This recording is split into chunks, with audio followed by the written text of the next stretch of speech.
Hello दोस्तों, veterans नमस्कार। DSW ने अभी एक्स पे 62 पर अपना पक्ष रखा और जितने भी रिप्रेजेंटेशन गए हुए हैं उनका सबका निपटारा एक लेटर से कर दिया। इसको मैं पहले आगे लेके चलूं उससे आपको बताना चाहूँगा, आज ऑनरेरी न्याय सुबेदार का सुनवाई है और अंदर की खबर ये आ रही है कि शायद उसकी डेट आगे बढ़ेगी। अब पता चलेगा एक्चुअली होता क्या है, ये मुझे बताना था। डीएसडब्ल्यू का लेटर आया और उन्होंने जो 8/4/2022 को अपना क्लैरिफिकेशन दिया पीसीडी और सीजीडीए को, उसका बचाव करते हुए ये सिद्ध कर दिया माई वे इज हाईवे। चरितार्थ कर दिया इन्होंने कि मैं नौकरशाह हूं, मैं तानाशाह हूं और तानाशाही रहूंगा। इन्होंने आरटीआई का जवाब देते वक्त ये माना कि क्लैरिफिकेशन इश्यू करने का कोई आधार नहीं था, ना तो 7 वेतन आयोग ने और ना भारत सरकार ने इस प्रकार की कोई रिकमेंडेशन दी थी कि 62 से का जो स्केल है केवल और केवल 1/1/2016 के बाद ही लागू होगा। और इसका इनके पत्र का जवाब अच्छा खासा voice of ex service society के जो लीगल हेड है राजीव बहल जी, उन्होंने दे दिया है। और मैं बता दूं आपको, कुछ एक और वकील है भोपाल में, वो करता धरता तो कुछ है नहीं, हाँ कमेंट बड़े प्यारे करता है, बस उसके भी कमेंट आ जाएंगे, बताएगा पता नहीं दुनिया क्या चीज़ें बताता है वो, कोई पेंशन के नाम से, कोई ओआरओपी के नाम से, कोई पता नहीं किस किस नाम से वो आता रहता है।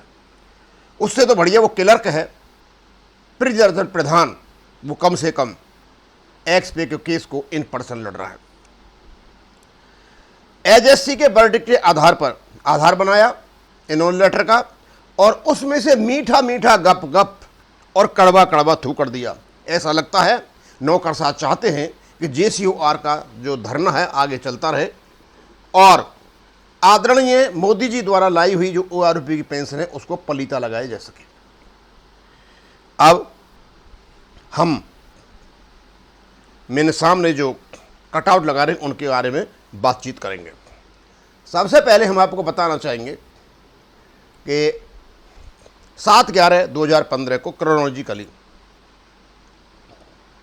इसकी जो आत्मा है वो क्या है, और 4/1/2023 के नोटिफिकेशन में भी वही आत्मा रखी गई है और वे माननीय सुप्रीम कोर्ट के द्वारा लीगली वैलिडेटेड है। अब चलते हैं आगे।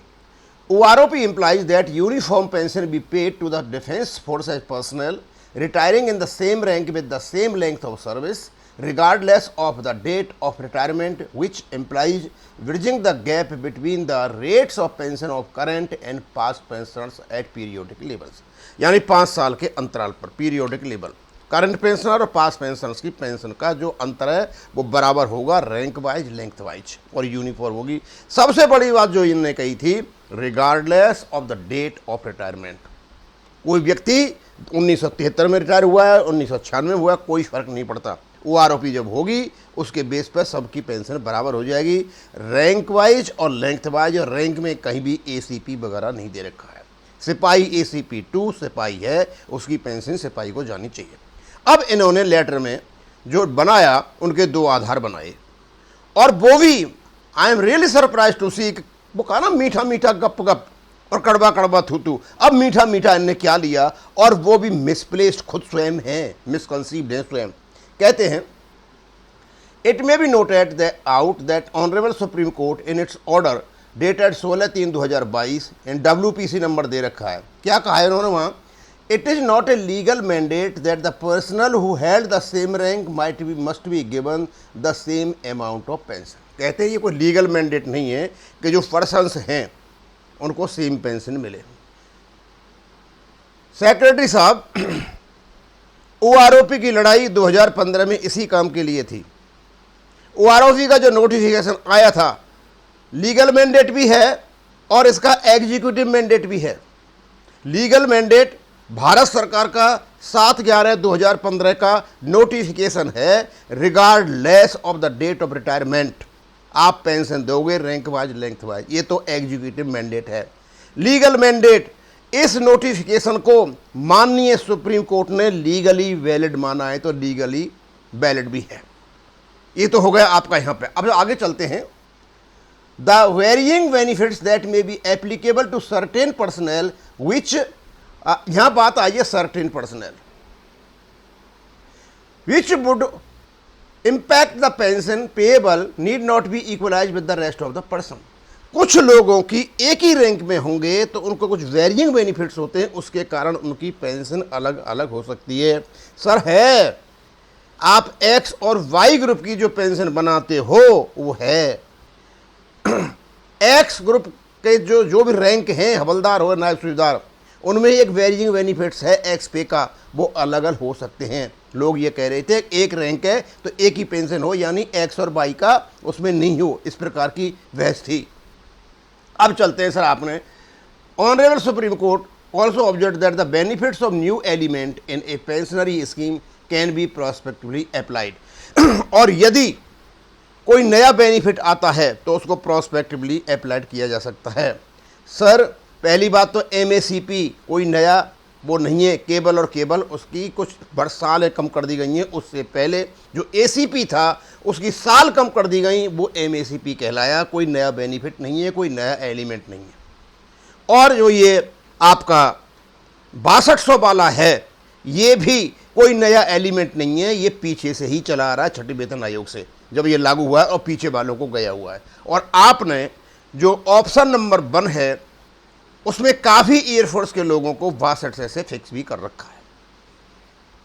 अब आपने एक और लिया further, Indian ex serviceman movement had filed MA number 499 2003 WPC number इतमें seeking intervention of the honourable supreme court in the matter of honourable court 17/4 has found that the MA misconceived and dismissed it accordingly in view of the honourable supreme court judgement of 16/3/2000। आप कहते हो कि जो 11 air force के लोगों ने एक application लगाई थी चलते हुए केस में, डिसाइडेड केस में, कि हमारा केस जल्दी सुनवाई पर आ जाए और जल्दी इसका निर्णय, इसलिए सर जब वो एप्लीकेशन लगाई माननीय सुप्रीम कोर्ट ने नहीं सुना। रीजन क्या था सर, हम बताते हैं, आप मिसगाइड मत कीजिए लोगों को।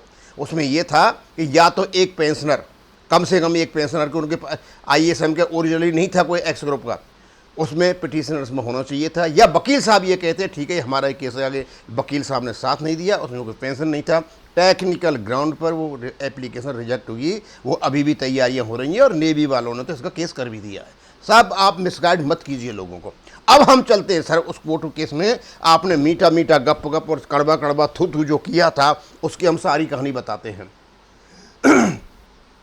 It is requested that the representation received in the matter may be disposed of at your end on the basis of above mentioned। Secretary साहब आप DSW में हो, हमारे वेलफेयर के लिए हो, लेकिन ये देखने में आ रहा है कि DSW के सेक्रेटरी साहब आर्मी PSL के जितने भी पर्सनल हैं वो केबल और केबल JCOR को नुकसान देने का तरीका ढूंढते हैं, जबकि आपका नाम वेलफेयर रखा हुआ है।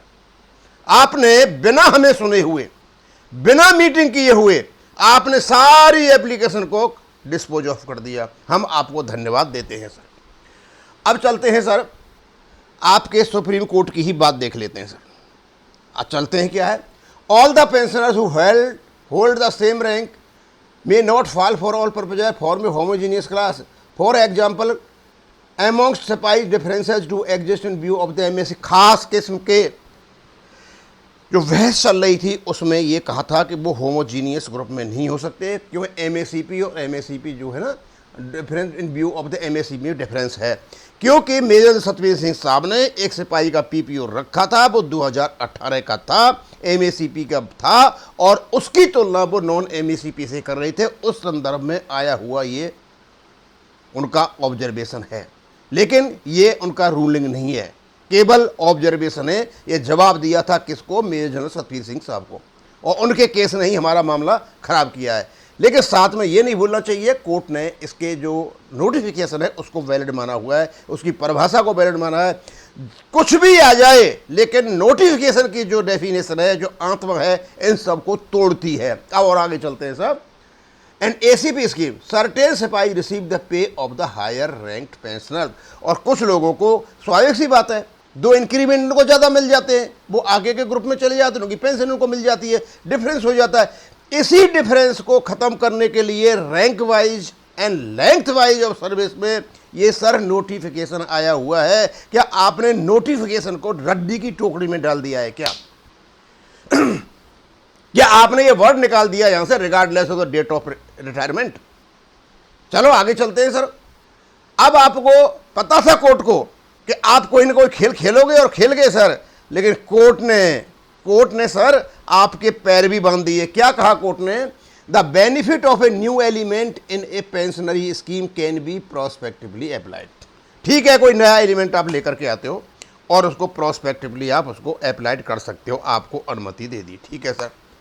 अब पीछे वालों को कैसे जाए सर? 1 रैंक 1 पेंशन इसी की चीज के लिए आई है कि कभी कोई भी किसी प्रकार का बेनिफिट होगा तो वो पीछे वालों को जाएगा, regardless of the date of retirement. 5 साल के अंतराल पर उसको जाएगा, लेकिन 5 साल तक नहीं जाएगा। जो ऑनरेरी कैप्टन और ऑनरेरी लेफ्टिनेंट वो 5 साल नुकसान उठाएंगे, अपनी पे का भी उठाएंगे, अपनी पेंशन का भी उठाएंगे, लेकिन जैसे ही वो ओआरओपी आएगी उनको फ़ायदा हो जाएगा, जैसे इस बार हुआ है। ओआरओपी ट्यू आने के बाद उनकी पेंशन 6,000-7,000 हज़ार बढ़ गई है, लेकिन उससे पहले उनकी जो पेंशन थी वो 37,000, 37,500, 36,000 इस प्रकार से वो आ रहे थे, क्योंकि उनका जो फिक्सेशन किया वो इसी प्रकार से किया और नुकसान उठा रहे हैं वो। लेकिन जैसे ही ओआरओपी आएगी उस ओआरओपी में सारी चीज़ों को कंसिडर किया जाएगा और उसका बेनिफिट पीछे वालों को दिया जाएगा। उसी प्रकार एमएसईपी का और 62 वाले केस का पीछे वाले लोगों को देने के लिए आप बाध्य हैं। और ये आपने जो मिस इंटरप्रिटेशन कर रखा है, ये गलत कर रखा है सर। अब आगे बहुत बड़ी बात कह दी आपको, क्योंकि आपने पता है, माननीय सुप्रीम कोर्ट को पता था कि हमारे इस ऑब्जर्वेशन का आप नाजायज फायदा उठाओगे, तो यहाँ आपको तोड़ दिया सर।